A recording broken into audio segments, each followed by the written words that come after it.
So popping on real quick here because I get a lot of questions often about, hey, I tweaked my ankle, I rolled it, I sprained it, what should I do? So first off, I think it's super important to always see someone when this happens because this is probably the number one issue that I see with people down the road. So they'll say, I fell, rolled my ankle, I was running, I rolled my ankle, and never really did anything about it because we just kind of think of it as just part of life, which it is. But it's such an important thing to have someone examine, make sure there's nothing torn, fractured, that kind of thing. But also, a lot of what I'm going to show you is not going to completely replace hands-on work. These are just going to be guidelines. So always come see me or find a provider. I can help you find someone near you. Super important to have it looked at. But I was jogging last week and actually tweaked my ankle. So I was going to walk you through a few things that I usually always go through. I have a old ankle sprain from high school that still kind of nags at me here and there. So first step is when we look at the ankle joint, we really want, when we roll it, we usually roll it in this direction. So what happens is you can get some swelling around here. Mine's actually not swollen anymore, but this bone can also get pulled forward, which also affects the bone all the way up here. So we're going to address a little bit of that. The calcaneus, your heel bone, can actually kind of get stuck in. And then another bone, the cuboid bone on this outside, can actually get pulled out of place. So we're just going to address a few of those things. But to start, you can see this little nifty thing that just attaches to the door. We always want to get fluid moving. So if you're feeling swollen or the joint is just feeling stiff, doing a little bit of distraction here. So I created this figure 8 so the band can just completely pull my foot.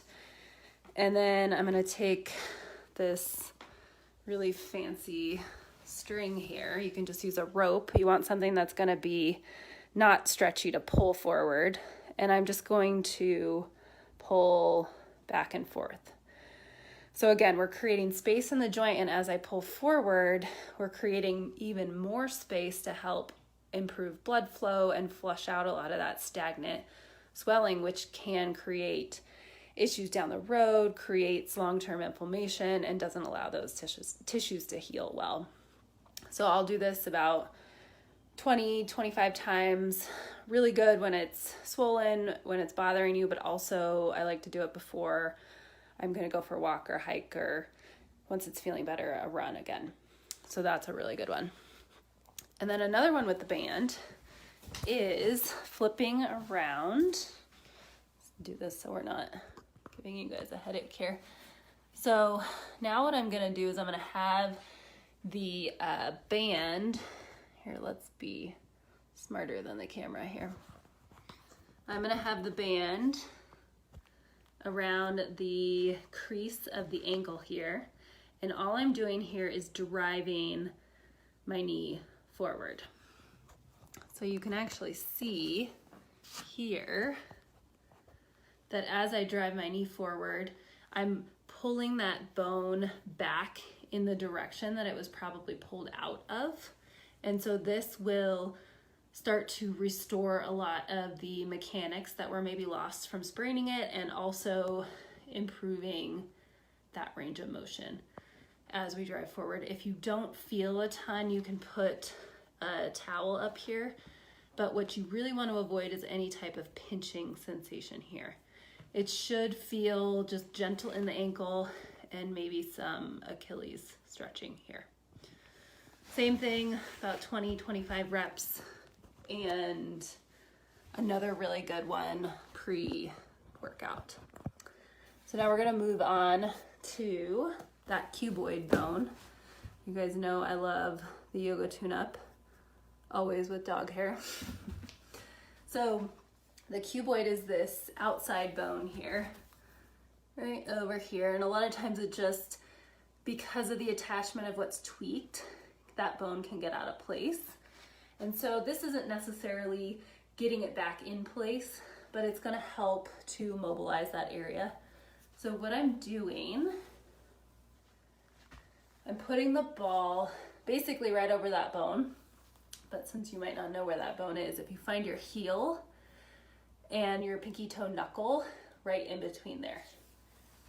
And the reason we want the softer yoga tune-up ball is because we want our foot to be able to mold over. So if this was a lacrosse ball, we wouldn't get the same effect. So stepping on it, rolling it side to side. Now, depending on the intensity of your ankle sprain, it's probably going to be a little painful to roll your ankle side to side, right? Because you just damaged a lot of that tissue and it needs to heal. So use your judgment. It shouldn't be sharp pain as you're rolling. You can also move your knee back and forth to mobilize that ankle without reproducing that rolling sensation. Perfect.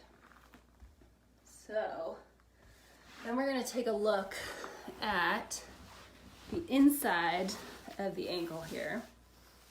So right here, that heel bone is what can get pulled in.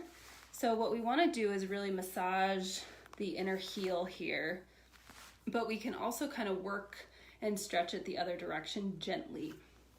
So I like to use the larger yoga tune-up, even the alpha ball, just to kind of balance. I don't know why I took that out. We want to keep that in. So this is just going to kind of elevate my heel here. So I can use my thumb, I can use my fingers here. I can also use another ball just to kind of massage this tissue here. And then what I can do here is really important, just to kind of use the palm of your hand.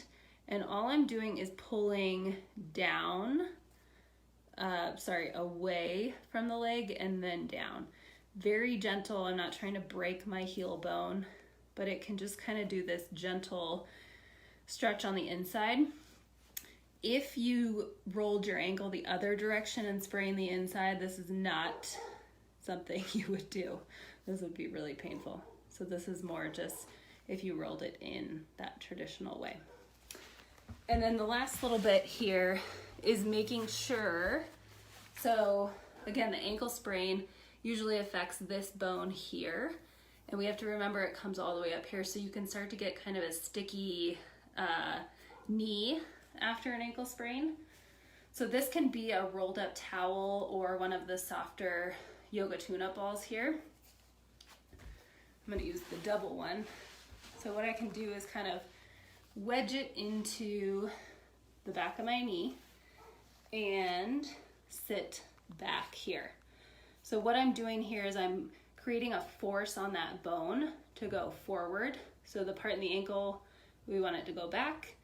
This part we want to go forward. So I can lean back, come off, lean back, come off. And actually, if you're using a towel or one of the smaller yoga tune-up balls, you can really get it into that bone crease and get some good movements in here. There is a nerve that's very superficial over here, so again, avoid any zinging pain and just working 15, 20, 25, going in and out of that movement. So those are my favorites for an ankle tweak. Again, super important to have someone check it out, but these are always nice little tools to have in your toolbox. All right, see ya.